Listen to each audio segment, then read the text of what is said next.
guys, this is John from FNE Ministries, and this is another Quickcast. And today I am wanting to talk to you about something that might be on your mind at the beginning of this year, which is for a lot of people, which is resolutions. And this is the time of year that you start seeing a lot of commercials on TV. Well, you started seeing them probably a week or two ago.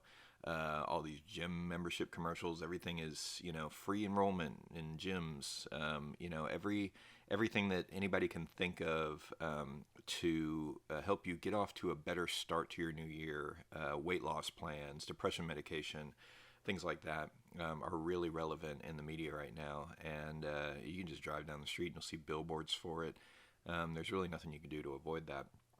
Well, except to cut off on me, which is probably a good thing, except us. I don't know, maybe. Anyway, so you're going to see a lot of that. And, of course, this is the time everybody makes resolutions.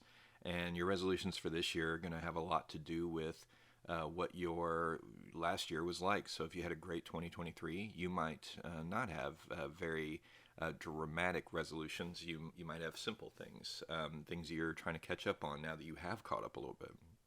You also might have had a bad 2023 or a difficult or hard one, and so your resolutions are going to be colored by that. You might have bigger things you have to tackle. So everybody, a lot of people this type of year start making those resolutions, and I guess that's a good thing. I guess there is some good that can come of it, but I guess I'll ask you how well that's worked out for you so far. And if it's been great for you, then just don't worry about the rest of this talk, or I don't know, maybe.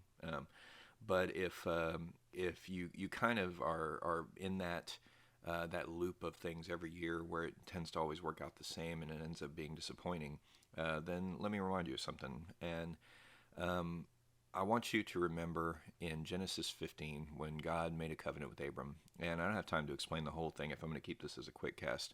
But go and read it for yourself. The Lord in that moment makes his covenant with Abraham and demonstrates it by performing a ritual. And that ritual is one that we refer to as passing through the pieces. And if you read the scripture, the interesting thing about it is that the Lord completes the ritual individually with Abraham in his presence, but Abraham doesn't complete the ritual. And this is a very important thing for you to remember. This is basically the moment where God promises that Jesus is going to die for us. It's a moment that says if a covenant is not kept, death will be the result. And I can tell you that death has never been the result for us of not keeping the covenant.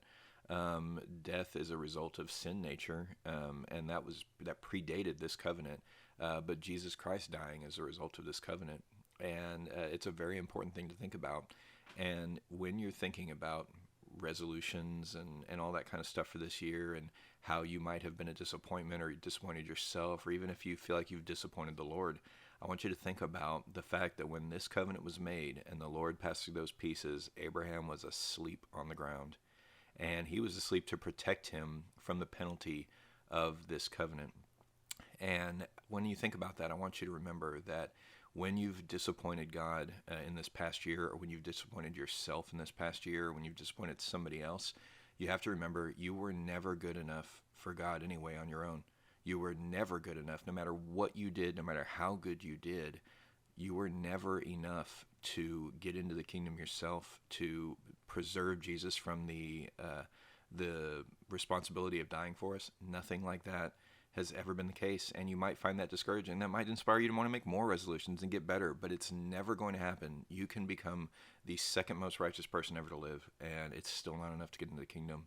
And so I'm not telling you to take it easy because of that, but I want you to not be afraid, and I want you to not be discouraged because of that, because I want you to remember that when you make your resolution this year, if you make it about you, the same thing's going to happen that's always happened. If you make it about how you're not good enough, you will still not be good enough at the end of the year, no matter what you do. But this year, if you make your resolution to focus on the Lord and how he's good enough, I promise you, you will have a different year. I'm trying to do that for myself, and I hope you can do that for yourself, because this year, focus on the Lord, and if it's about the Lord, it's all going to be good. No matter how difficult things may be, you're going to be through it with him, and that difficulty will be with him, and it's better than alone and as good as you can get. It's just better. So this year, Make your resolution about the Lord, not about you, and think about him more, love him more, get to know him better. And I promise you this will be the first year that your resolution actually does help you. Thank you guys, and God bless. Bye.